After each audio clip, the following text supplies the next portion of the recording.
Pernah nggak kamu heran? Apa sih sebenarnya yang bikin kita malas? Coba jawab jujur. Pikirin di kepala kamu sekarang, aku kasih waktu 3 detik. Capek? Takut gagal? Kebanyakan mikir? Atau sebenarnya karena kita terlalu nyaman menunda? Banyak dari kita adalah pecundang.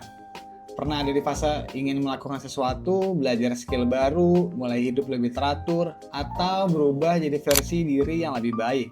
Tapi semuanya berhenti di angan-angan. Dan dalam banyak filosofi disiplin, orang yang terus berandai-andai tanpa pernah mulai sebenarnya bukan kurang mampu, tapi memilih untuk kalah sebelum bertanding.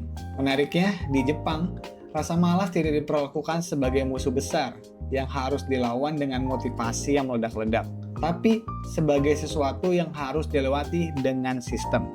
Kalau kita lihat sejarahnya, disiplin orang Jepang bukan muncul karena mereka terlahir rajin, melainkan karena kondisi hidup yang menuntut ketekunan pasca perang. Keterbatasan sumber daya dan tekanan untuk bangkit membuat mereka belajar bahwa perubahan besar hanya terjadi lewat tindakan kecil yang dilakukan terus-menerus.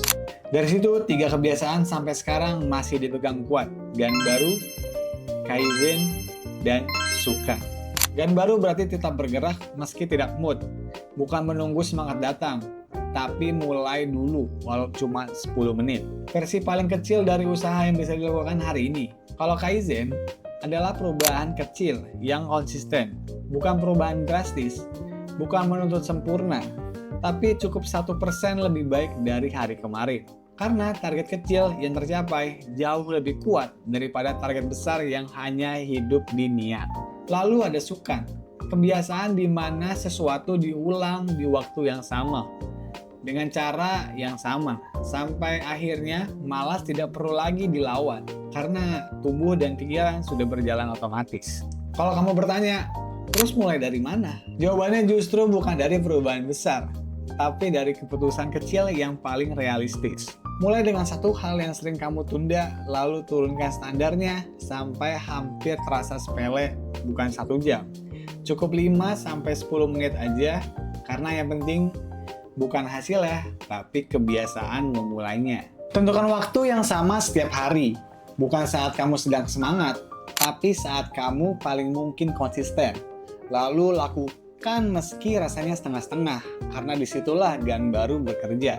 Setelah itu, jangan langsung menuntut proses besar. Cukup pastikan hari ini sedikit lebih rapi dari kemarin, sedikit lebih paham dari sebelumnya, atau sedikit lebih dekat ke tujuan, itulah Kaizen. Terakhir, ulangi hal yang sama terus-menerus tanpa banyak negosiasi dengan diri sendiri, sampai aktivitas itu terasa aneh kalau dilewatkan. Karena ketika sesuatu sudah jadi sukan, kamu tidak butuh lagi motivasi untuk melawannya. Tubuhmu akan bergerak lebih dulu sebelum pikiranmu sempat mencari alasan. Dan inilah alasan kenapa JJ ingin kamu menerapkan hal ini. Karena kami percaya skill, perubahan, dan masa depan bukan dimenangkan oleh orang paling jenius, tapi oleh mereka yang mau bertahan, mau jalan pelan, dan mau tetap bergerak bahkan saat malas datang.